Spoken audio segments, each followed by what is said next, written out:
Bienvenidos amigos, un día más, un programa más aquí en El Espía del Telón y hoy estoy especialmente bien acompañado con Tadeo Castiglione.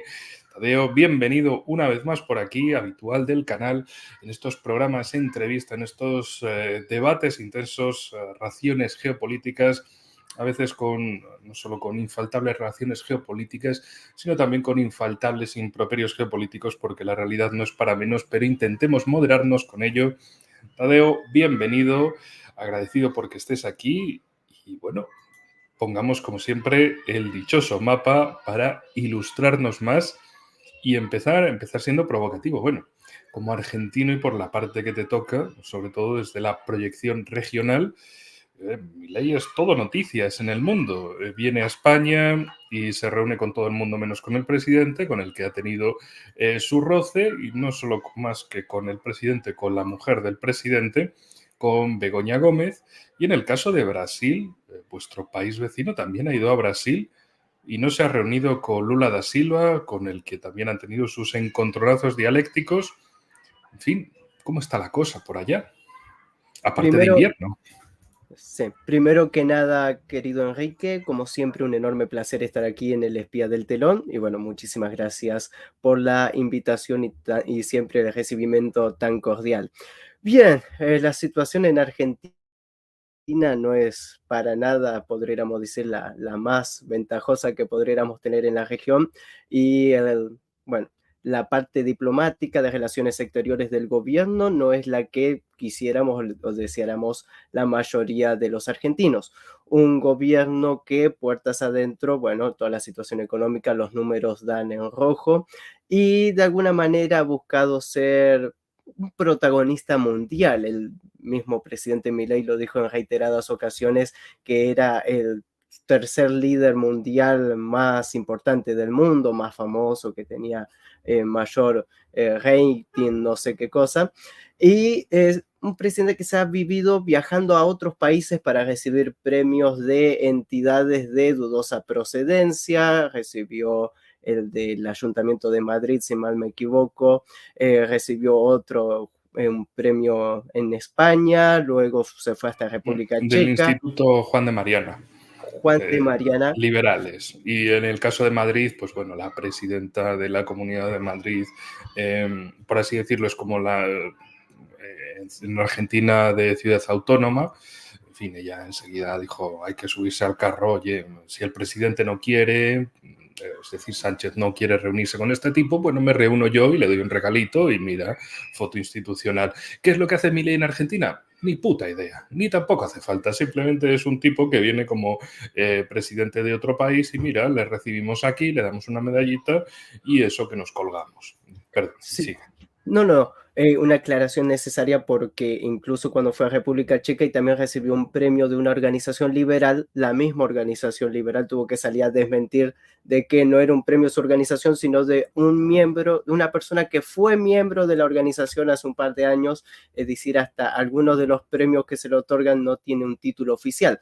Milei se ha dedicado 1 de cada 5 días de lo que lleva de mandato ha estado en el exterior, ha viajado más de lo que casi ha estado gobernando internamente en el país, y eso también conlleva una situación puertas adentro política, muchas críticas hacia el presidente, pero su política exterior no tiene ningún sentido, no han sido viajes oficiales, más allá de cuando fue recibido por Netanyahu en Israel o ahora por Olaf Scholz media hora y el primer ministro también de República Checa unos pocos minutos. No ha tenido una participación en la arena internacional grande, más allá de sus continuos exabruptos, insultos, peleas en contra de cualquier referente, incluso con países que económicamente Argentina tiene relaciones comerciales y bilaterales importantes. Insultar a la esposa del presidente de España, con razón o sin razón, es fuera de cualquier vía diplomática y de cualquier raciocinio en relaciones internacionales. La Cancillería está al mismo nivel, eso lo quiero decir desde el vamos, porque no es que haya un contrapeso interno, sino que más o menos eso es lo que ha quedado en la Argentina actual. Y estas situaciones hacen que se vayan exasperando ciertas relaciones bilaterales. Con España han quitado hasta el embajador, casi han quedado en quiebre de relaciones. No se rompe debido a la histórica relación que se tiene, pero la Y también un situación... detalle, a que nadie quiere hacerle caso al presidente. Yo creo que ni desde el lado español ni desde el lado argentino. O sea, es como, oye, que estos han roto relaciones. Bueno, pues que le den por culo, seguimos. O sea, hacemos como si no los hubiéramos escuchado. O sea, es la crisis diplomática más absurda del mundo porque, digo, ni la parte española ni la parte argentina quiere esto. O sea, es como, es un duelo de presidentes, pero es como, vale, pues si que ellos se pelean, pues, si que todo el mundo ve que esto es una tontería y además, imagínate un detalle que a lo mejor desde tu lado no lo habéis visto porque, bueno, es una noticia muy española. La polémica entre Sánchez y Milei empezó precisamente por el orangután de ministro de Transporte que tenemos, que hace de todo menos dedicarse al transporte, a la mejora de los transportes en España, al contrario, a precarizarlos, pero el tipo en un meeting interno del Partido Socialista vino a decir que, bueno, Javier Milei se droga y todo eso y tal, y dices, vamos a ver, orangután de la vida, si tú eres de un partido de la oposición y o sea, no tienes un cargo político ni nada del gobierno, pues bueno, es la gilipollez, la boludez de un tipo criticando a un presidente de otro país, que no es un tertuliano de la televisión argentina, es que es el puñetero presidente de otro país y tú eres el ministro del gobierno de España. Es decir, no, en esas cuestiones diplomáticas, como bien señalabas, es que hay que tener en cuenta esas formalidades, que no puedes comportarte como una especie de hooligan político porque tienes un cargo, representas no solo a tu puñetero partido, representas a tu país y no puedes dedicarte a, no, es que este es un trastornado, es que el otro se droga, es que tal, no sé qué, es que hay unas formalidades. Claro, a Milei le llegó esto y yo siempre digo, la carta que mandó la Cancillería, evidentemente se nota que hay una escuela geopolítica argentina y demás, y que todavía funcionarios buenos quedan por ahí. Y fueron los que redactaron esa carta. Una devolución del golpe y que podía haber quedado ahí. Pero no, luego Milei lo invitaron al Viva 24, al festival este de Vox, Vox Aventura, como lo llamamos aquí, y ahí ya siguió el tonto con su idea de vamos a criticar a la mujer del presidente y todo eso, lo cual que el tipo tenía su razón. Pero evidentemente también es de, oye, que tú eres el puñetero presidente de un país. No te puedes dedicar a hacer polémicas estúpidas con otros presidentes por cosas de estas. Y claro, Sánchez salió ahí como de, que estoy criticando a mi mujer. ¿Cómo se atreve ese bellaco de Argentina a criticar a mi mujer? Vamos a romper relaciones con Argentina, la mierda, todo. Y la gente mirando esto de, bueno, pues si Sánchez y Milei, que son dos tontos muy tontos, quieren romper relaciones, bueno, pues peor para ellos. Seguiremos hablando todos como si nada. Entonces, no sé si con el caso de Brasil, porque precisamente son países no solo vecinos geográficamente, sino comercialmente, y bueno, es habitual también tanto la visita de argentinos al sur de Brasil como de brasileños a Argentina. Entonces, en ese caso, ¿cómo se quedan las cosas? Bien, yo creo que de a rato hay que interpretar dos cosas, lo que diga Javier Milei, principalmente a través de las redes sociales, dígase Twitter principalmente, y una oficina que creo que se llama la oficina del presidente, una oficina presidencial que hace de pseudo cancillería que saca comunicados generalmente mal redactados, casi diría hechos con inteligencia artificial, que es lo que se trata de la oficina del presidente, que es la que ha estado sacando estos comunicados, casi como los telegramas que mandaba Idi Amin en su aquel tiempo cuando se mandaba telegramas de uno u otro lado del África, queriendo hacer notar su presencia y su persona. Esta oficina del presidente lo único que ha hecho fue torpedear las relaciones internacionales de Argentina hacia los países vecinos, principalmente en América Latina. Argentina tiene muchas acusaciones ya en contra. Uno de los primeros países que levantó la voz respecto a una peligrosidad que representa Argentina fue precisamente Venezuela, que denunció que dentro de la embajada argentina en Caracas se estaba llevando a cabo conspiraciones y se le dio refugio a ciertos perseguidos políticos. Estos Bueno, es Venezuela, muchos no quisieron hacerse eco, pero Brasil hizo denuncias similares, el gobierno de Lula da Silva, con respecto a cómo agentes del gobierno argentino, principalmente la red de redes sociales, estuvieron involucrados en esta intentona de la toma del Palacio de Planalto en Brasilia, que desde Argentina se le dio un apoyo virtual bastante interesante a todo lo que sucedió cuando fue electo Lula da Silva en las últimas elecciones. Y estas acusaciones fueron escalando y poco a poco fueron haciendo mella entre las relaciones entre Brasil y Argentina. La última fue que Argentina le estaría dando refugio a casi 200 personas acusadas por el gobierno de Brasil de intentos de romper el orden democrático y bueno, todas las acusaciones que suelen lanzar.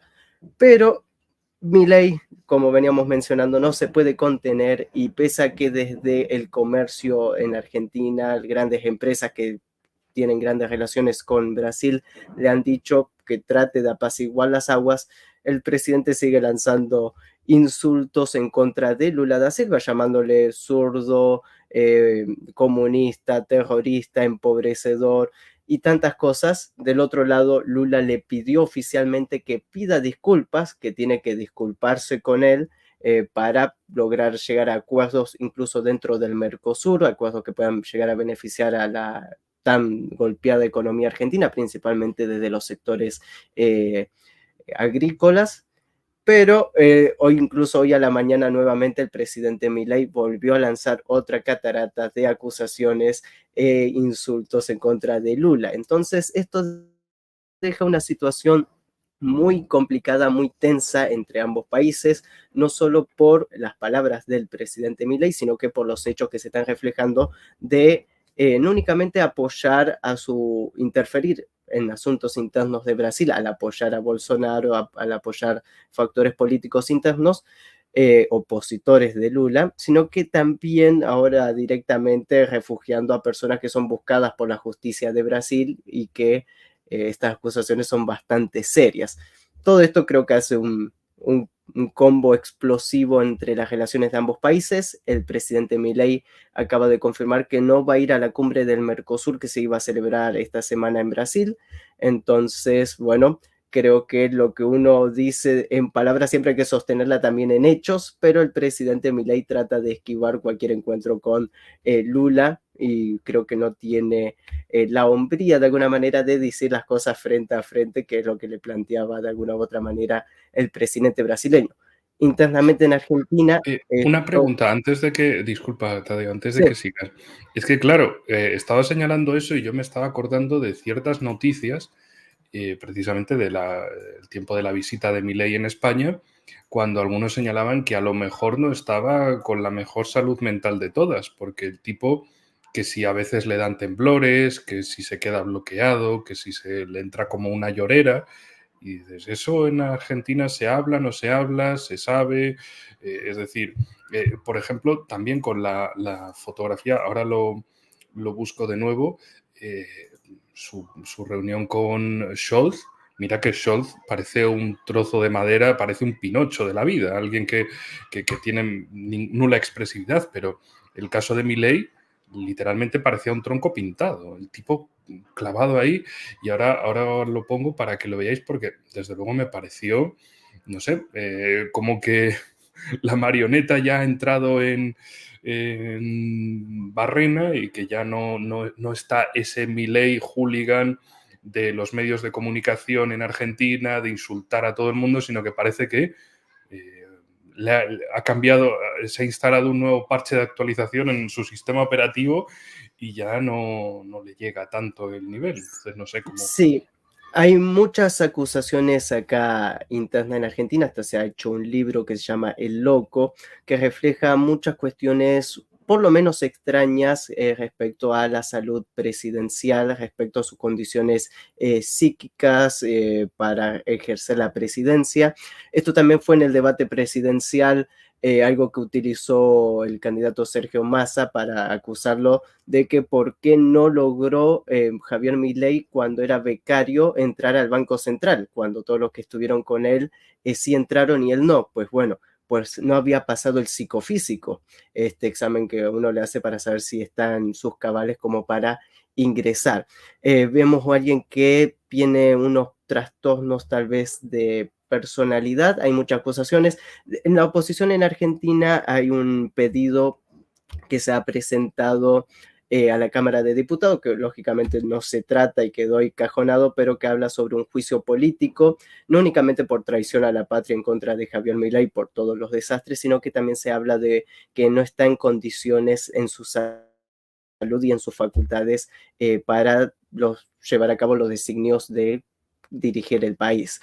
Hay muchas cuestiones, desde que, bueno, no reconoce la muerte de su perro Conan, es algo también llamativo, clonó al perro, nadie vio los clones tampoco, y son cuestiones que en Argentina ya son vanas discutirlas entre tanta crisis, entre tantas cuestiones que lógicamente la vida cotidiana y la crisis y toda la realidad económica se termina imponiendo por sobre estas cuestiones puntuales que dentro de la arena internacional creo que sí se nota, ¿no? Por algo aquí le dicen el loco, es más o menos una copia de el loco Bucaram que había dirigido Ecuador, pero este potenciado creo que a la enésima potencia, también hizo su concierto Javier Milei como hacía el loco Bucaram en Ecuador, y la crisis económica más o menos están al mismo nivel.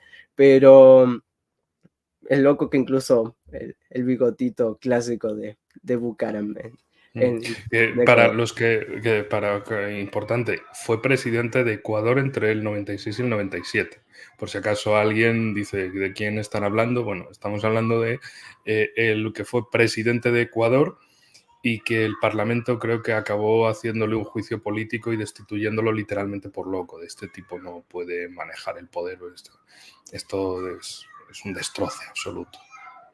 Bueno, más o menos la misma situación en Argentina, menos mal que lo mencionabas, porque es interesante cómo poder estar en él, pero él dice que él no comanda el país, sino que su hermana, Karina Milei, que es la que literalmente pasó de tarotista a secretaria de la presidencia. Ese es todo el currículum. Vendía tortas, pasteles por Instagram, tarotista y, bueno, secretaria de la presidencia. Ella se dice que tira las cartas, literalmente tira las cartas del tarot para definir las políticas que se llevan del Estado. Yo diría que pueden ser acusaciones de la oposición, pero esto se vio reflejado en todos los medios y no hay ninguna desmentida oficial. Incluso se ha hablado abiertamente de esto y hay muchos testimonios que así lo indican. Incluso sacaron a un ministro porque salió 3 veces mal en el repartijo de cartas. Bueno, entre otras cuestiones, todo esto conlleva a un cóctel bastante peligroso para cualquier país, tanto interno como en su política exterior, y esto también se vio reflejado en Paraguay en la cumbre que estaba de la OEA en esta semana, la semana anterior, y que Argentina quedó muy mal posicionada en esta cumbre de la OEA en Paraguay. Una de las manos derechas de Karina Milei fue la encargada de la comitiva, Úrsula Basset se llama esta señora, y tuvo un papel muy malo, muy pobre, porque quisieron cambiar de último momento muchos de los debates y de los arreglos que llevan meses diplomáticamente a arreglar los papeles y demás. Generalmente en estas cumbres van, firman, todos están de acuerdo y se sacan la foto oficial. Pues bueno, Argentina quería cambiar muchas cuestiones de base en la mismísima cumbre, algo que no se da en ningún momento porque no es un momento de discusión. Y un punto llamativo que quisieron cambiar, que creo que vale la pena rescatar, es que quisieron que se cambie una resolución que condena la trata y el tráfico de personas. Argentina no lo firmó porque quería que diga que se condene la venta de personas. Y es un factor interesante que hizo ruido porque justamente hay un escándalo y una situación muy penosa en Argentina con la desaparición de un niño, y en ese contexto en los cuales se hablaba que el niño habría sido vendido incluso a Paraguay, Argentina no firmaba el acuerdo de la OEA condenando y unificando políticas en contra de la trata y el contrabando de personas, y Argentina quería cambiar el título para que diga venta de personas únicamente. Entonces hay algunas cuestiones que se dieron, y dentro de esta cumbre de la OEA hubieron quejas de ciertas delegaciones diplomáticas sobre que Argentina quería discutir cada coma y hacía los debates mucho más largos y verdaderamente, como decimos en Argentina, un plomo, un yunque representaba la presencia de la delegación argentina, que nuevamente no está dando el pie en la arena internacional, ni siquiera en la regional y ni siquiera en una organización como la OEA, alineada a los intereses de Washington, alineada siempre a los intereses, vamos a decir, los anglosajones, y incluso el gobierno de Javier Milei, que no sabe dónde pararse en la arena internacional, bueno, sí sabe muy bien dónde pararse del lado de Israel al 100%, pero en lo demás no ha sabido tomar una posición a nivel local, lo cual es bastante llamativo. Desde luego es bien interesante, aquí lo llamamos ser una rémora, porque estás arrastrando hacia el fondo, hacia el fango del fondo del pantano a los demás, y claro, evidentemente eso no gusta. Y precisamente a una cumbre se llega con las cosas ya hechas previamente en las comisiones pertinentes, donde todo se ajusta y la cumbre es para los detalles finales y la firma, como bien señalaste, porque la cumbre no es una sesión de debates, es una sesión de poner ya los últimos puntos en común y decir, bueno, firmamos, claro, porque precisamente los equipos negociadores ya han estado trabajando previamente. Es como pensar que a la firma de un tratado del tipo que sea entre dos países, se van las dos delegaciones a debatir todos los puntos del tratado. No, la cumbre es para firmar eso y punto, porque ya se ha estado negociando. Ahí, como mucho, es el último intento por negociar alguna cosita pequeña, pero nada más que eso. Y, en fin, también no deja de ser, en el Mercosur todavía me esperaría esa actitud de sabotaje y demás, porque no deja de ser una organización donde está, Venezuela vuelve a estar, ¿no? Por lo que tengo entendido todavía no, porque ahí están algunas cuestiones, pero Brasil, Paraguay, Uruguay, Argentina, es decir, toda la cornisa del Atlántico suramericano está ahí. Entonces sí, es normal que quiera sabotear una organización donde no está Estados Unidos, pero también que en la OEA se dediquen a tener esa posición. Bueno, al fin y al cabo podría ser o que se les está yendo de las manos el intermediario, lo cual dudo mucho, o bien es una actitud de sabotaje a todas las organizaciones existentes para que, bueno, al final es una ruptura entre la mayoría de países, tanto por número de países como por extensión territorial y demográfica, que son los países iberoamericanos, que lo que le daría miedo a Estados Unidos es que precisamente hubiera una unión desde México hasta Tierra del Fuego, con Brasil incluida, porque se quedarían ellos en minoría con Estados Unidos y Canadá, bueno, y algunas islitas, algunos paraísos fiscales de Reino Unido y de Francia en el Caribe, pero bueno, y también en la costa suramericana, donde, por cierto, como siempre cabe recordar que está la Guayana Francesa, donde sí, además de selva y un puñadito de población, está el puerto espacial francés, que es básicamente la razón de ser de la Guayana Francesa y de por qué es un departamento que Francia no lo va a soltar de ninguna forma, porque es donde hacen su carrera espacial. Luego sí, puede haber problemas de límites por ahí, pero lo importante es aquí. Ese creo punto. Que el punto que tocas también ahora de la Guayana es interesante porque también son las pretensiones francesas sobre su expansión hacia la Antártida, de alguna u otra manera, es lo que se ha venido también viendo, con algunos movimientos ahí que también sus intereses en el Amazonas, intereses algunos un poquito no muy santos, vamos a decirlo, y con bastantes espurios, que tratan de acomodarlo con las palabras bonitas del progresismo clásico francés. Nosotros no somos peligrosos, no somos Estados Unidos, pero que también tienen lógicamente sus intereses, y habría que preguntarle a los países del Sahel si los franceses son tan buenas personas, tan amables como tratan de mantener altruistas. Su forma. Altruistas, sí, totalmente, sí. Gente que quiere ayudar, cooperar, darte una mano.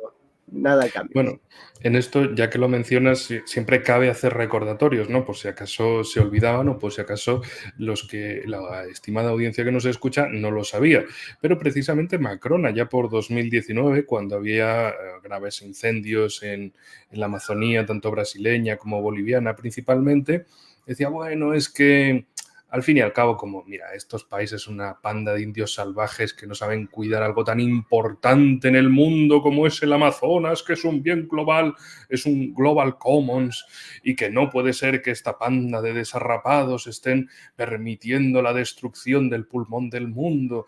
O sea, lo estoy resumiendo y exagerando un poco, pero básicamente lo que vino a decir es que estos son una banda de países mediocres, inútiles, corruptos, que no son capaces de gestionar, eso sí, el bien común, el bien global, que es el Amazonas, y que, por tanto, debería de avanzarse hacia alguna estructura supranacional que se encargara de gestionar el Amazonas.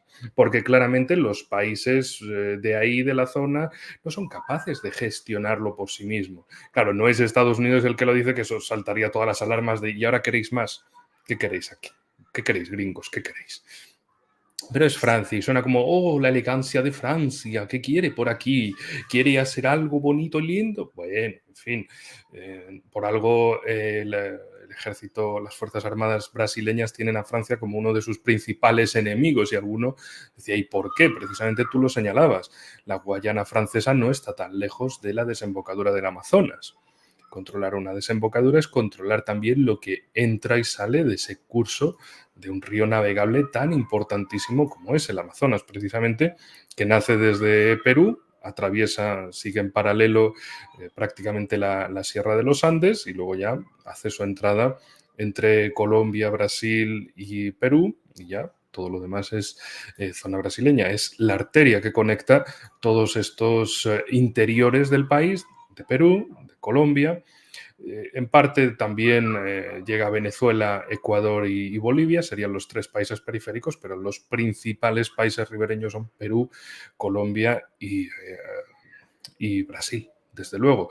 Y un río navegable también es una vía de comunicación, una vía de progreso, una vía de desarrollo y una vía también de extracción de recursos naturales, que eso es lo que evidentemente a las élites globalistas que pusieron a Macron en el poder, que lo impulsaron, porque evidentemente en Europa es algo más que claro. Macron es un agente de la banca internacional, nada más que eso. Es una creación hecha para que el Frente Nacional no saliera elegido en 2017. Y desde entonces hasta ahora ha sido básicamente movilizar al resto de partidos del sistema para que gane Macron, para que el Frente Nacional no gane. Por si acaso, para que el sistema no se les vaya de largo. Y por cierto, hablando de ese tema de la Antártida, que bueno, siempre vosotros lo comentáis. Igual nosotros desde España nos queda el Ártico más cerca, lo comentamos un poco más. Bueno, lo comentan gente rarita como yo, o sea, por el común de los mortales, el Ártico no. O sea, No existe.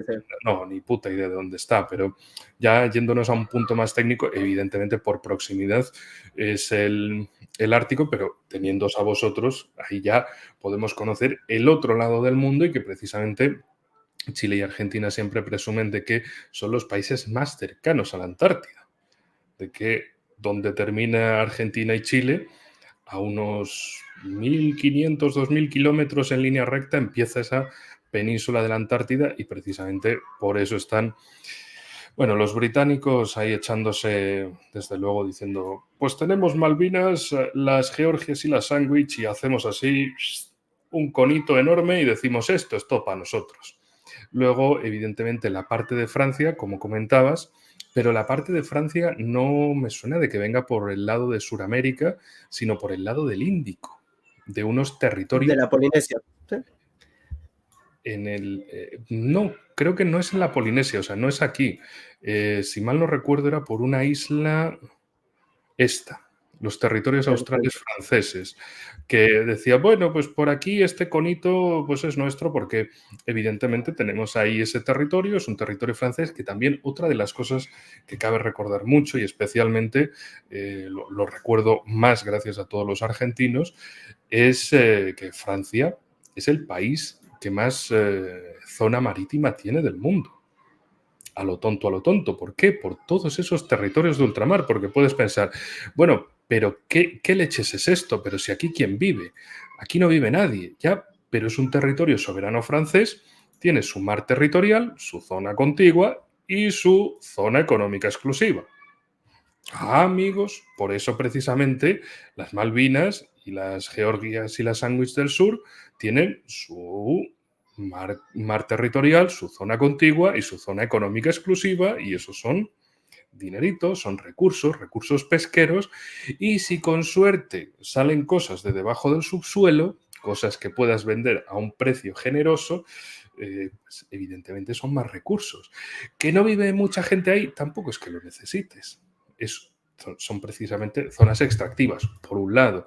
Luego, evidentemente, también está el tema del control sobre las rutas marítimas. Eso precisamente Reino Unido, si se dedicó a defender las Malvinas, era porque básicamente, y esto siempre lo recordáis tanto chilenos como argentinos y siempre cabe la pena recordarlo, el paso de los portaaviones del Atlántico al Pacífico solo puede ser por aquí. Solo puede ser por aquí. Entonces, evidentemente, para Inglaterra, para Reino Unido, es la llave de los países anglosajones en un punto de paso fundamental en el mundo. Es tener una base de operaciones, una base, un punto de paso para esas grandes flotas, que precisamente son lo que caracteriza ahora menos a Reino Unido, pero sobre todo a Estados Unidos como la gran talasocracia, la gran potencia del mar del mundo.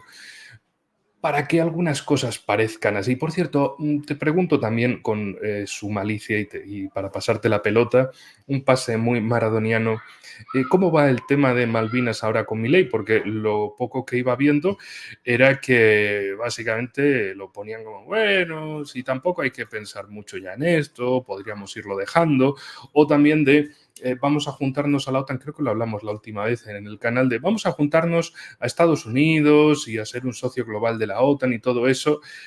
Y le intentó vender a los argentinos que esto era bueno porque de algún modo iba a servirles para recuperar Malvinas, que también, si mal no recuerdo, el 2 de abril estuvo haciendo su discurso a los veteranos y todo esto, y claro, no se piensa, pero a ver, ¿cómo crees que Estados Unidos, una potencia anglosajona del mar, te va a ayudar a que le quites algo a su padre espiritual e histórico que es Reino Unido, que no te va a ayudar a eso? Bien, la situación de en torno a Malvinas, siempre creo que es interesante tenerlo en consideración lo siguiente.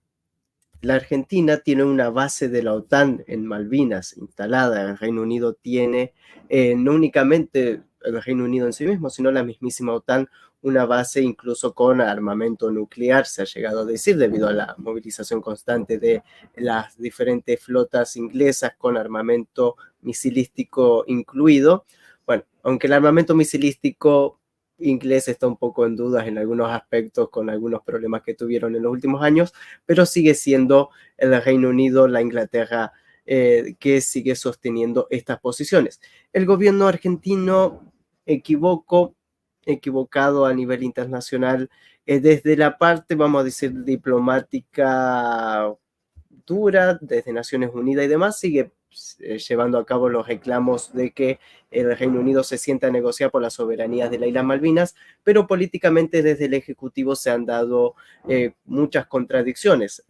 Aceptar a Argentina como socio extra OTAN más importante, una política muy alineada a Washington, sin importar qué color de gobierno sea el que esté ahí, lo dijo en varias ocasiones Javier Milei.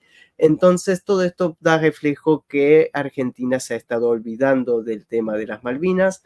El gobierno liberal, libertario, como se quiera decir, utiliza de que la vicepresidenta es hija de un veterano de la guerra de las Malvinas, entonces de ese lado trata de contener y sumar el apoyo de ciertos sectores nacionalistas católicos supuestamente de Argentina, como para dar un disfraz militarista o vamos a decirlo a favor de la defensa argentina de sectores militares.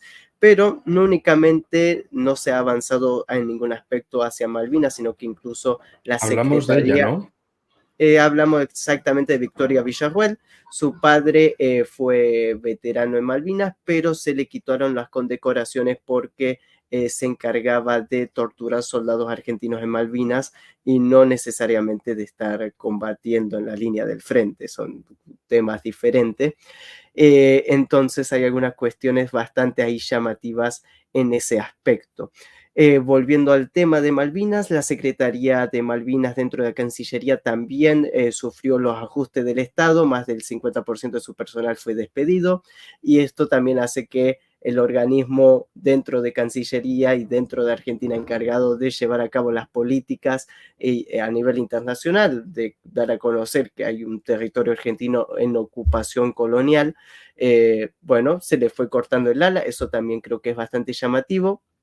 Llamativo también que Milei haya dicho en varios de sus discursos que es admirador número uno de Margaret Thatcher.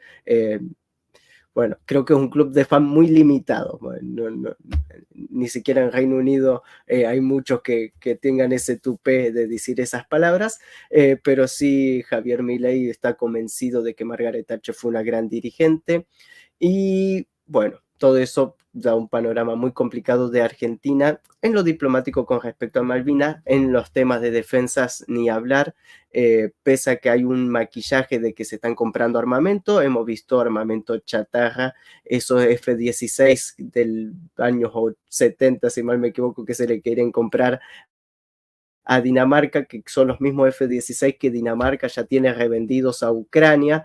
Entonces la cuestión ahí hay que ver si acaso Argentina les pagó los aviones a Ucrania.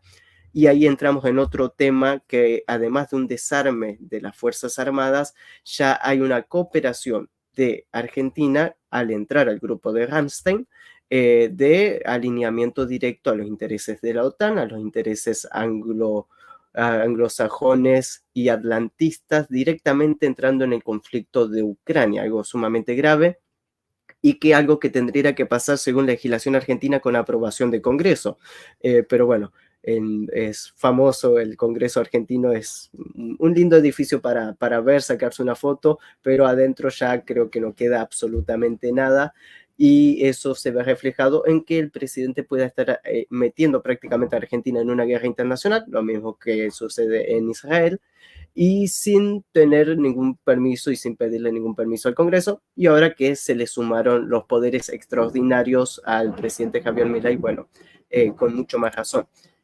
Respecto al tema Malvinas, bastante complicado desde lo diplomático, bastante complicado de lo de defensa, y esto ha sido un retroceso total de parte de las políticas que ha estado llevando Javier Milei en los últimos meses, que lo que se ha tratado de construir en muchos años de trabajo, bien o mal, pues bueno, en muy poco tiempo, creo que como un castillo de naipes no ha quedado nada en pie. Es una situación bastante penosa, bastante complicada, porque incluso hay que tener una consideración, el mismísimo presidente firmó con Laura Richarlison, la generala del Comando Sur de Estados Unidos, que se iba a abrir una base militar de Estados Unidos en la provincia de Tierra del Fuego. Creo que eso tampoco puede pasar por abajo en los análisis y que también habla de un posicionamiento en el extremo sur global de parte de Estados Unidos como de alguna manera manteniendo lo que ellos suelen llamar su patio trasero de manera segura y resguardada en medio de todos estos escenarios. En ese caso también, precisamente Laura Richardson, esa, como le dicen por allá, la generala del Comando Sur de Estados Unidos, es decir, por así decirlo, la delegada principal de asuntos militares para el patio trasero de Estados Unidos, para Iberoamérica. Claro, se mencionaba, volvía a salir a la luz esta cuestión del triángulo del litio. ¿Por qué? Por ese, bueno, eso que sucedió en Bolivia, que unos lo llaman golpe, yo la verdad que también soy del equipo pantomima, de que me parece que eso fue bastante guionizado, bastante absurdo, o es que eran los golpistas más torpes de la historia, que también puede ser. Oye, uno no nace, no está en una academia militar y dice, vamos a enseñarles hoy a dar golpes militares, amigos, van a ser ustedes diplomados de Estado Mayor y de golpes de Estado. No, no es eso, pero me pareció tan sumamente absurdo, tan sumamente ridículo todos los acontecimientos, pero igualmente Bolivia desde luego es un país muy cercano a Argentina, no solo porque hace frontera, sino por también la cantidad, la enorme inmigración boliviana en Argentina, el peso que ello tiene. Y claro, como está la situación ahora entre Argentina y Bolivia, después de este intento de golpe de Estado, si el gobierno argentino se ha movido ahí o se ha dedicado a hacerles la burla y demás, y también si ello ha afectado en alguna consideración precisamente sobre este tema del triángulo del litio que tanto Bolivia, Chile y Argentina en estas zonas de triple frontera tienen, bueno, y la importancia evidentemente mundial para el litio en cuanto a la creación de baterías para vehículos eléctricos y demás. Y bueno, en fin, es como te paso la pelota con este tema. Bien, lo del tema de Bolivia creo que hay que entenderlo en su contexto, en esa lucha interna entre Evo Morales y el presidente Luis Arce que se viene arrastrando desde hace ya un año y es de cara a las elecciones presidenciales del año próximo en Bolivia, en los cuales, bueno, por lo visto desde el partido MAS se le ha recortado el ala a Evo Morales sabiendo que ya no es competitivo, que no tiene ninguna chance de ganar. Y hemos visto un Evo Morales que se fue prácticamente desde la extrema izquierda, corriendo hacia posiciones más centro y casi haciéndole el juego a Estados Unidos en sus intereses regionales de desestabilización, en este caso en Bolivia. La situación interna ya creo que es insalvable entre Luis Arce y Evo Morales, acusaciones cruzadas ida y vuelta, y bueno, esta intentona de golpe de Estado, lo que haya sucedido, creo que hay que entenderlo también en el contexto de que en qué momento se da. Había estado Luis Arce en Rusia, había dicho que quería ser socio del BRICS, hay una instalación de una planta de energía nuclear en Bolivia, llevado a cabo por Rosatom, por Rusia. Justamente empresas chinas están invirtiendo fuertemente cantidades de dinero para la explotación de litio, no únicamente extraer el litio, sino procesar el litio en la misma Bolivia. Entonces hay muchas cuestiones muy interesantes que creo que hay que entenderlo con todo este contexto y también lo que significa Bolivia en esta especie de triángulo de resistencia a nivel continental que representa Bolivia, Venezuela y Nicaragua, que también es interesante que todos estos acontecimientos se den en Bolivia. Hay más grises que blancos o negros en esta ocasión, pero Argentina ya había estado involucrado con la intentona golpista contra Evo Morales los años anteriores, incluso en aquel momento era presidente Mauricio Macri, había dado armamento al gobierno de facto boliviano que llevó a cabo las masacres en Zancata, en Bolivia. Entonces hay una causa judicial en contra de Mauricio Macri y en contra de la ministra de Seguridad del gobierno de Javier Milei actualmente, que es Patricia Bullrich, por haber contrabandeado y dar armas al gobierno de Bolivia de facto en aquel tiempo. Entonces hay muchas cuestiones ahí. 2019, ¿cierto? 2019, Sí. exactamente. Era cuando ya prácticamente había... Sí, pongamos un poquito de contexto ahí, ¿no? Más que nada para recordar, para ponerlo en comparación de por qué fue aquello y demás. Y bueno, yo estoy por aquí al pase. Perfecto. En aquel año, en el 2019, hubo una situación más o menos casi que diría similar a la actual, en los cuales el Tribunal Supremo había dicho que Evo Morales no se podía presentar para otra presidencia. Evo Morales insiste, es electo, la oposición no reconoce los resultados, la OEA tampoco.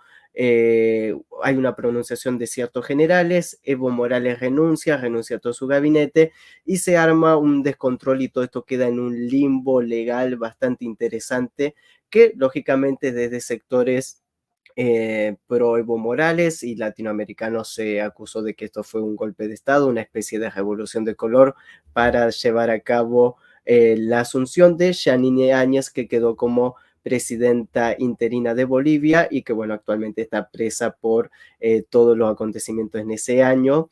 Y también, bueno, Camacho, el gobernador de Santa Cruz de la Sierra, preso hace un par de meses también por intentar algunas desestabilizaciones. Entonces vemos que tenemos una Bolivia bastante convulsa que viene arrastrando problemas internos hace tiempo y que dado su posición de recursos naturales estratégicos y su posición de alineamiento internacional hacia un mundo multipolar, hacia un mundo mucho más amplio, yo creo que no hay muchas casualidades cuando se dan ciertas eventualidades y bueno, creo que siempre hay que analizar todo con los contextos y con todas las significancias que esto mismo conlleva. Argentina en aquel tiempo estuvo involucrado con Yanine Áñez, enviándole armamento, enviándole ayuda, y en la actualidad el gobierno argentino quedó totalmente en offside. No condenó el golpe de Estado, todos los países ya lo habían condenado a nivel continental, y cuando recién el general fue detenido, salió un comunicado argentino diciendo que siempre está a favor de la democracia y en contra de cualquier intentona golpista. Como que esperó hasta último momento a ver si había un cambio de gobierno. Si había un cambio de gobierno, bueno, tal vez el comunicado hubiera sido más bien de apoyo, y como no sucedió nada, se esperó hasta último momento y se terminó condenando. Esto fue muy mal recibido en Bolivia porque la lenta reacción de Argentina hacia un país hermano, hacia un país limítrofe, para reaccionar en estos asuntos.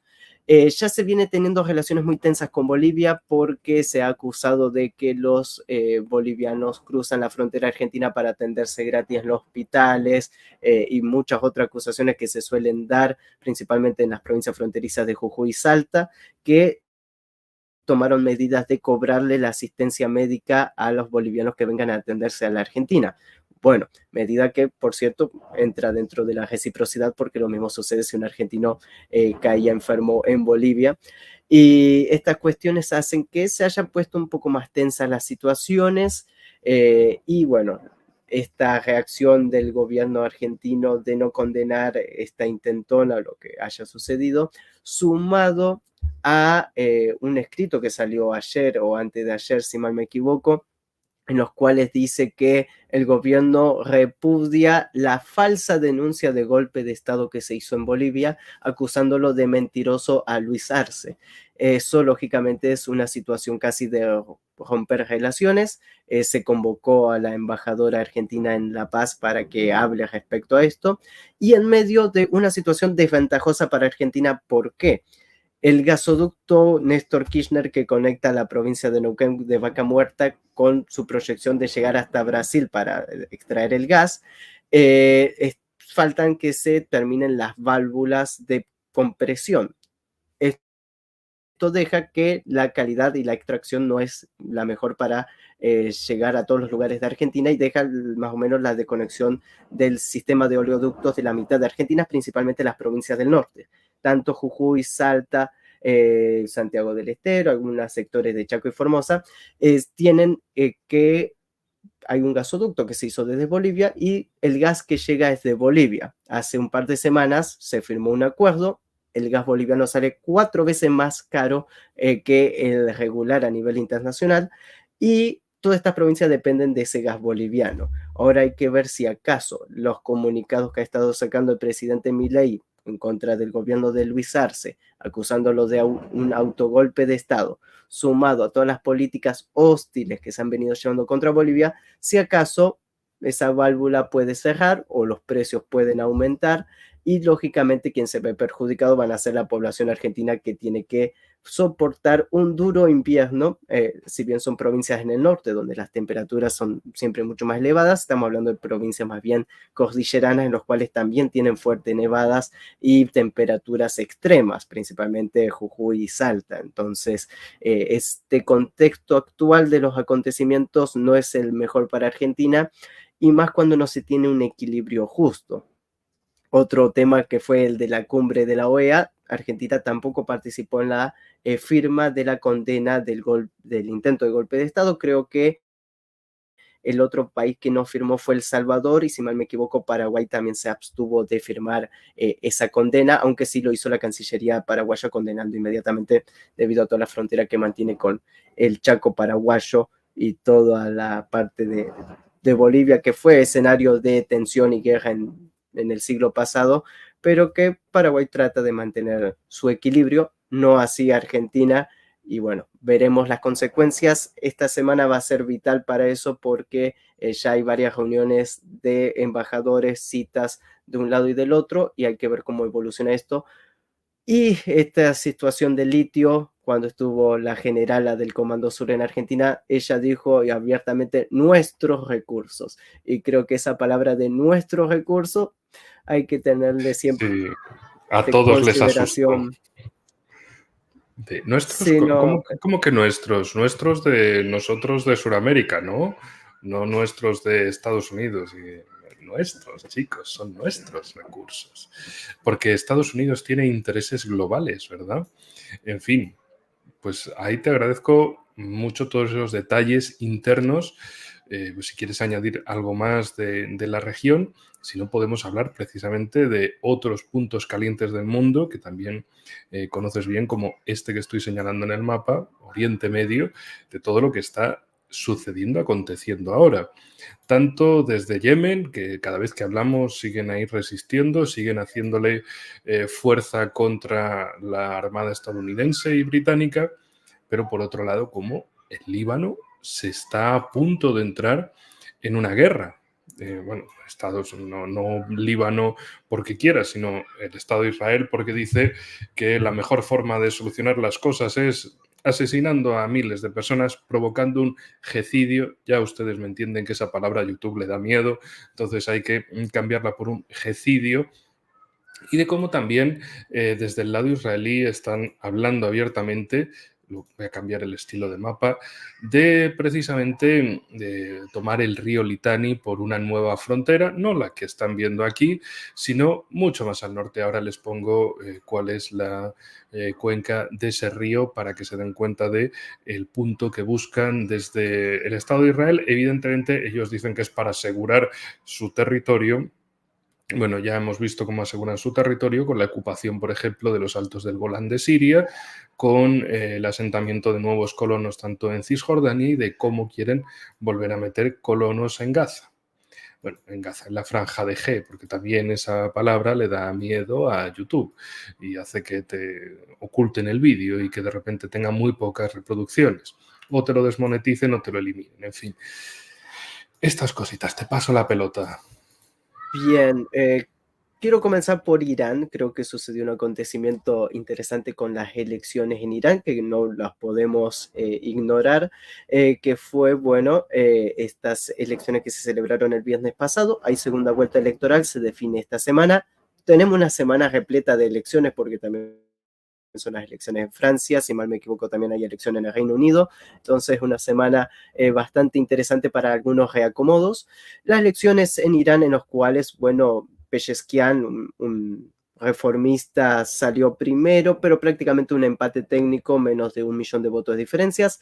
Hay segunda vuelta electoral y el favorito es Jalili, porque el que salió tercero y cuarto candidato van a tirar los votos hacia tratar de conservar un Irán dentro de los márgenes revolucionarios, dentro de estrictamente, vamos a decir, que responde a los intereses que se venían llevando en los últimos años bajo el gobierno de Ebrahim Raisi, de continuar con una Irán fuerte y una Irán asociada con una mirada más bien euroasiática, vamos a decirlo de alguna otra manera, contemplando la historia milenial de Persia en sí mismo, pero acomodándose a el siglo XXI al surgir del sur global con todo lo que esto significa. Creo que en ese contexto Jalili va a significar una continuidad en estas políticas, tiene muchas chances de ser electo presidente en las próximas elecciones.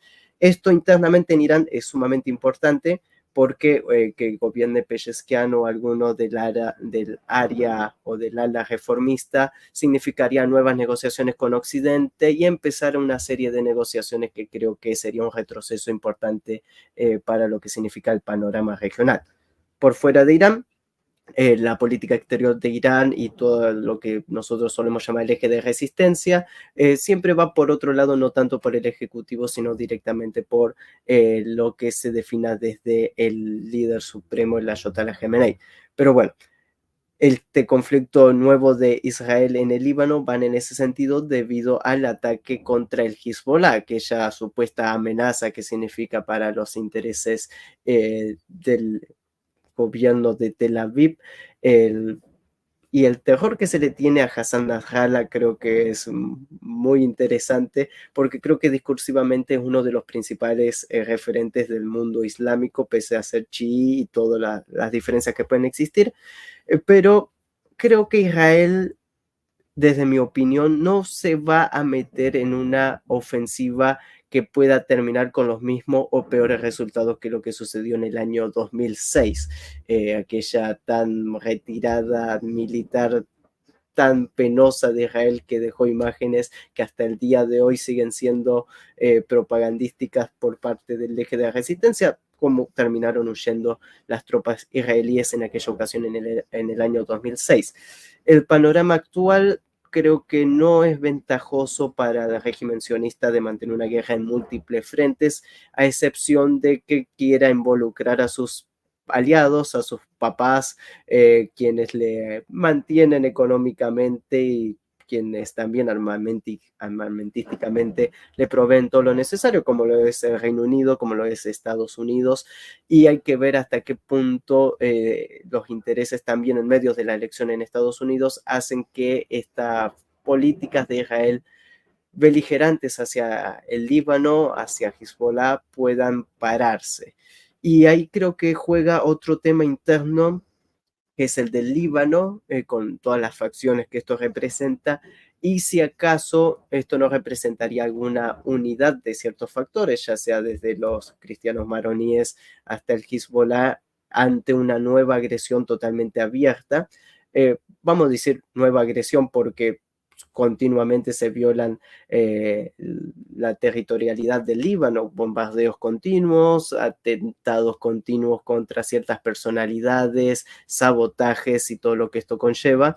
Entonces vemos que hay que esperar una reacción del gobierno de Beirut, cómo se va a tomar si acaso Israel decida comenzar una locura, y hay que ver si realmente están en condiciones de poder prosperar hasta desde octubre hasta el momento, más allá de la matanza que se está haciendo en la franja de G, no hemos visto grandes avances desde lo militar y cada vez como que se le complica más si es que realmente Israel quiere hacer una operación militar o si quiere hacer una limpieza, que creo que es lo que ha estado buscando hacer en todo este tiempo. Por lo cual hay que ver cómo evoluciona esto, pero yo tengo mis dudas respecto a si no es más presión del régimen de Tel Aviv para obtener algún beneficio desde Occidente, como extorsionando que si no comienza una nueva guerra, o ver si realmente están dispuestos a ir por más, y creo que esto puede llevar a cabo un desencadenamiento en la región bastante importante. De hecho, justo mientras estabas hablando, te estaba escuchando y estaba buscando precisamente la guerra del Líbano de 2006, o conflicto Israel-Líbano, y empezó un 12 de julio. Luego terminó el 14 de agosto con un alto el fuego ordenado por la ONU. Yo creo que la ONU no está en estos casos para ordenar nada porque la verdad parece que nadie le hace caso por razones diversas, no le hacen caso ninguno. Y evidentemente también Hezbollah no es lo mismo ahora que la de 2006. Es decir, ahora tiene muchísimas más tropas, muchísimo más armamento, más especializado.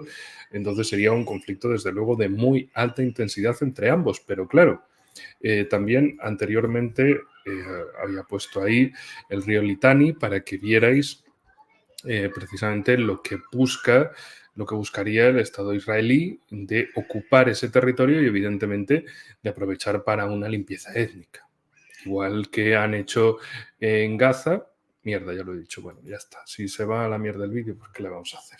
Por lo menos dejadme ahí un me gusta, un comentario para ayudar a que lo que baja por un lado suba por el otro. En fin, aquí podéis ver precisamente pues, esa zona del río Litani que la entidad israelí buscaría vaciar en este sentido, de mejor que no estén, que no molesten, que pueden ser todos terroristas, como precisamente han dicho en la franja de G, que como no saben quién es Hamas o quién es la yihad islámica o qué, bueno, pues por si acaso todos terroristas y todos fuera, mejor.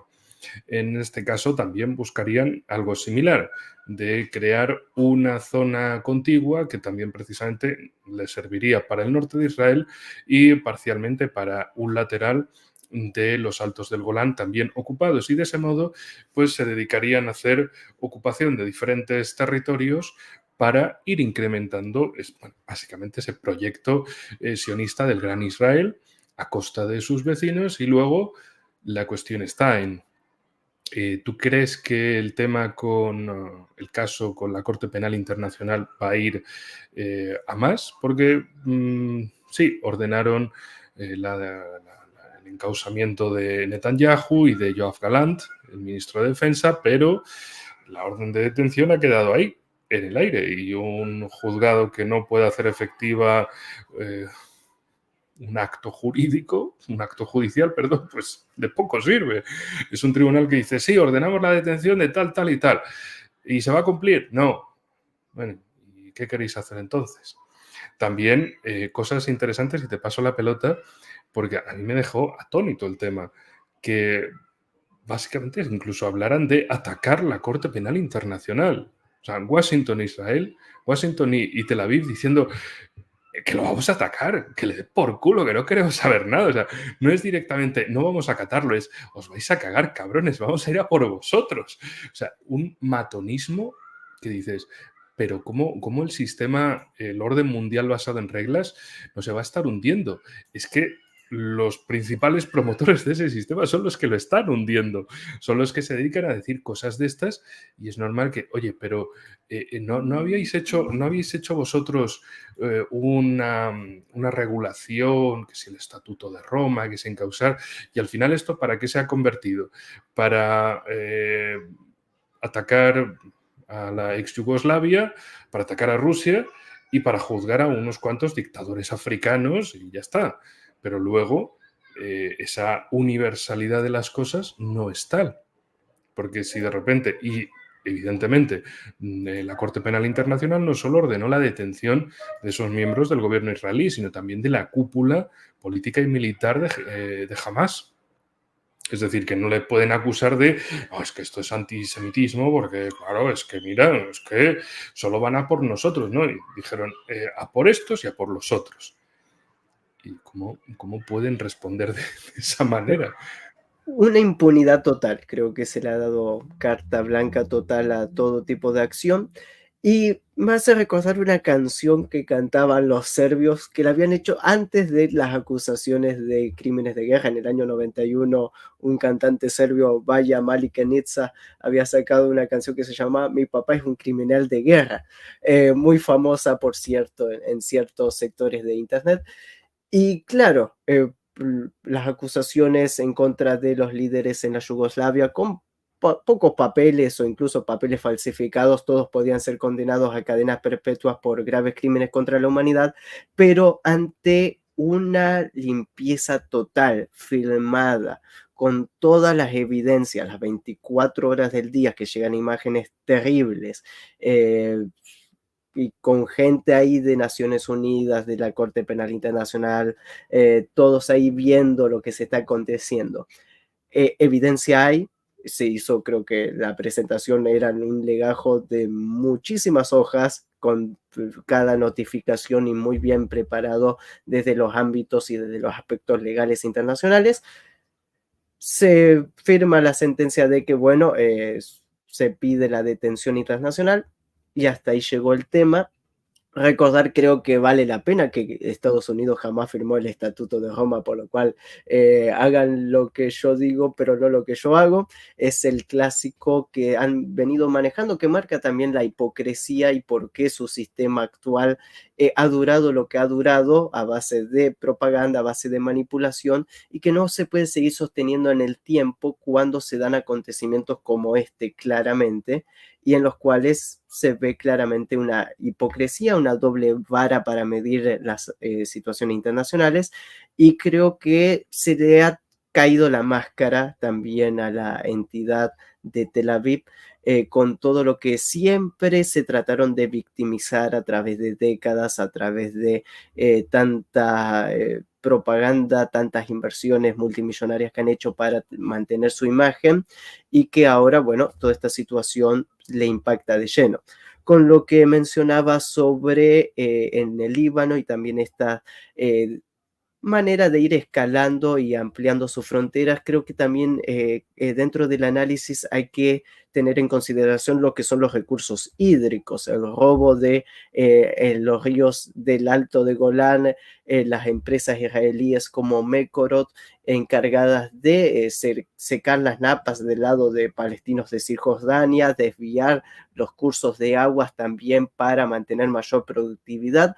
Es sumamente interesante en tener en consideración y también cómo juegan estas empresas militares israelíes 100% alineadas a los intereses de Tel Aviv a nivel internacional. Lo digo porque hasta hace unos momentos estábamos hablando de Argentina y el control de los recursos hídricos de casi todas las provincias patagónicas argentinas y cordilleranas lo tiene esta empresa Mekorot, que también es la que lleva a cabo los diferentes, vamos a decir, exploraciones y las diferentes cursos de aguas dentro de los altos del Golán. Esto es de una gravedad bastante.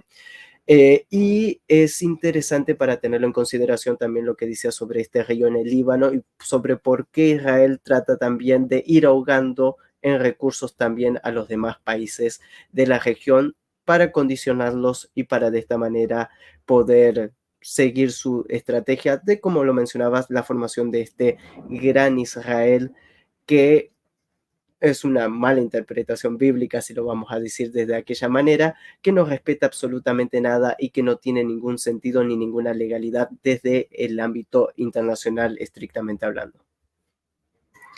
Pues mira, no conocía en absoluto esta empresa Mekorot, ahí lo tenéis, esa que controla el agua patagónica argentina y que también se dedica a controlarla en el Estado de Israel. No deja de ser interesante también el hecho importantísimo de cómo el agua se está convirtiendo en un recurso de especulación, no en un bien absolutamente necesario fuera de cualquier tipo de acción especulativa, sino que lo están convirtiendo en un recurso más, incluso en el caso europeo, en vez de cuidarlo, en vez de protegerlo, en vez de almacenarlo, lo que se quiere hacer es una política, por ejemplo, de destrucción de embalses en España, empezando por aquí, porque precisamente somos un país que por su distribución hídrica, desde luego la cornisa norte es la más lluviosa, aunque bueno, a nivel general, aunque si mal no recuerdo era un pueblo de por aquí de Cádiz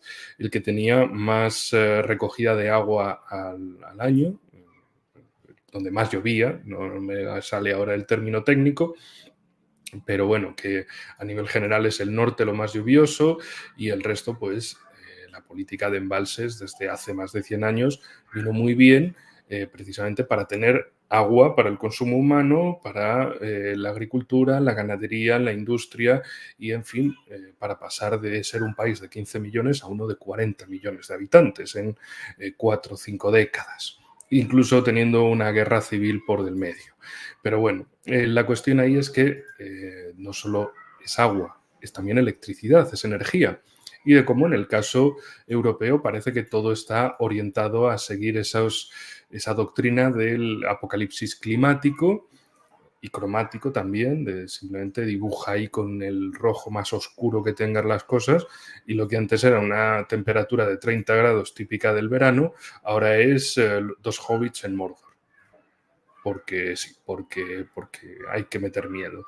En fin, más allá de eso, pues evidentemente el cuidado del agua es lo más esencial para las necesidades básicas humanas y para la base económica más fundamental, que es precisamente agricultura y ganadería. Y energía, especialmente en zonas rurales. Un desarrollo que no esté orientado a un centralismo sobre una o dos grandes ciudades en un país, sino precisamente a un desarrollo compacto de todo el territorio y de todas sus poblaciones y fuerzas productivas. Evidentemente son cosas que parece que ahora, si te pones a hablar de ello en España, estás hablando de, no sé, de cosas de la época de los neandertales o algo parecido, porque la orientación política va hacia otras cosas, hacia... Si no es agenda de género, es agenda del apocalipsis climático, o es cállense todos que hay que ir a hacerle la guerra a Rusia. ¿Por qué? Porque patata, porque lo dice el jefe es Washington, o es su delegado principal en Europa, desde Bruselas, y dicen que hay que ir a esa guerra y punto, y ya está. Y todos a sacrificarse en las fronteras o a vivir mal al interior de las mismas. Un tema que desde luego es extremadamente preocupante, de cómo, bueno, el agua, un bien tan necesario y que precisamente en otros países ha generado tantas tensiones, guerras y conflictos. Estaba pensando en Siria, Irak respecto a Turquía, o el triángulo más peligroso que es Pakistán, India y China, precisamente por esta zona, por toda la zona de Cachemira, donde cada uno tiene una patita ahí metida y donde pasan tantos ríos tan fundamentales, porque precisamente, fijaros, en la cuestión del Tíbet, los ríos principales de China nacen en el Tíbet y van para un lado, y también ríos principales, bueno, principalísimos de Pakistán y parcialmente de la India, nacen precisamente en esta zona y van hacia aquí. En fin, tema del agua. Otro día sí que le dedicaremos un tema más, que estoy tratando con una persona que sabe muchísimo de estos temas de agua, que ya le dedicaremos un monográfico para que veáis qué tipo de fechorías, por ejemplo, se hacen en España con el tema del agua, en vez de fomentar un desarrollo verdaderamente sostenible de todo el país en su conjunto. Lo que se hace es buscar la depredación de los recursos naturales y, bueno, básicamente la utilización colonialista de los recursos de España. Que sea un país de camareros, un país de sirvientes, y que su territorio esté puesto para las grandes multinacionales occidentales y en ningún momento para el desarrollo de España. Y esto lo digo también teniendo una mirada en España, desde luego, por la parte que me toca, y otra por tantos países hispanoamericanos. En vuestro caso, Argentina, que encima, en vuestro caso, 2,5 millones de kilómetros cuadrados. España, medio millón de kilómetros cuadrados. Hay cinco Españas en Argentina, territorialmente hablando, con muchísimos recursos naturales. Lo que comentabas precisamente de Vaca Muerta. También había visto hace tiempo que un reactor nuclear en Argentina se ha tenido que parar la finalización porque básicamente no había dinero. Lo que nos dijo, no hay dinero. Y ya está, mira. Si hubiera sido en Europa hubieran dicho, ¡hey! No es que no haya dinero, es que somos más ecológicos. Si no hay energía nuclear, no habrá residuos nucleares, chicos, y ya, y no, tampoco habrá desarrollo. Pero luego pasarán cosas estúpidas como en España de no hay que poner centrales nucleares en España. Bueno, pero luego le compramos la energía nuclear a Francia. La energía que Francia produce en sus reactores nucleares se la compramos. Más cara. Muy bien. Lo de no desarrollar las fuerzas productivas es una cosa maravillosa, tanto del progresismo de izquierdas como del liberales libertarios de la derecha del sistema. No deja también de llamarme la atención esa voluntad de Milei por meterse en temas ajenos y por también parece sufre el síndrome de Milei. Le gusta más viajar por ahí por el mundo que estar en su país, donde se supone que es el presidente. Bueno, en el caso de Zelensky es el presidente fuera de tiempo, o sea, no es presidente, pero da igual. En el caso de Milei, pues sí, acaba recién de empezar, lleva poco más de medio año en el cargo, pero un tipo que le gusta hacer los viajes de Gulliver por el mundo. En fin, con esto ya tenemos más de una hora de programa, entonces te dejo las conclusiones, con lo que quieras, con el improperio geopolítico que se te ocurra para terminar, para cerrar e ilustrar este espectacular programa. Hay una frase china que se interpretaba como una maldición, un mal deseo que te lanzaban los chinos cuando no querían que te vayan bien. Y ellos decían que te toquen vivir tiempos interesantes y no te des cuenta. Y creo que estamos viviendo tiempos interesantes y ojalá que todos nosotros dos y toda nuestra querida audiencia pueda darse cuenta de los tiempos que nos están tocando atravesar, que son tiempos sumamente interesantes y que no únicamente podamos saber que vivimos en tiempos interesantes, sino que podamos entender estos tiempos interesantes. Y creo que pese a nuestras limitaciones de recursos y de tiempo y todo lo demás, es lo que tratamos de llevar y explicar los tiempos interesantes de la transformación actual que se está viviendo. Creo que hay un nuevo mundo en plena transformación que está avanzando, que está tomando forma y en los cuales los que parecían ser los buenos de las películas, como siempre nos los presentaban, no son tan buenos, tienen muy malos intereses y que han estado engañando a la población durante mucho tiempo y que ha llegado la hora también de despertarse y que hay un cambio, más allá de las contradicciones que puedan surgir en Argentina o en España o en diferentes lugares. Creo que ahora hay un cambio interesante, principalmente en el sur global, toda esta área que siempre tratamos de mantener el énfasis, y hay que seguir los acontecimientos con mucha atención y prestando sumamente cuidado y atención a todo lo que puede conllevar, porque cada acción tiene también su reacción y hay que ver cómo son los siguientes reacomodos en este tablero de un mundo convulso, pero en plena transformación. Me quedo con esa frase china, desde luego, bien interesante, que te toquen vivir tiempos interesantes, ¿no? Sí, bastante interesantes son, amigos. Y en fin, como siempre suele tocar, llegamos al final de un programa, pero como siempre, el final de un programa es el principio del siguiente, así que nos vemos muy pronto con mucho más, mucho mejor. Y espero que también contigo, Tadeo, te agradezco que estés aquí una vez más y a todos vosotros que habéis llegado hasta el final del programa. Lo dicho, cuídense mucho, que buena falta nos hace a todos y nos vemos nos vemos pronto, con mucho más y mucho mejor. Hasta la próxima.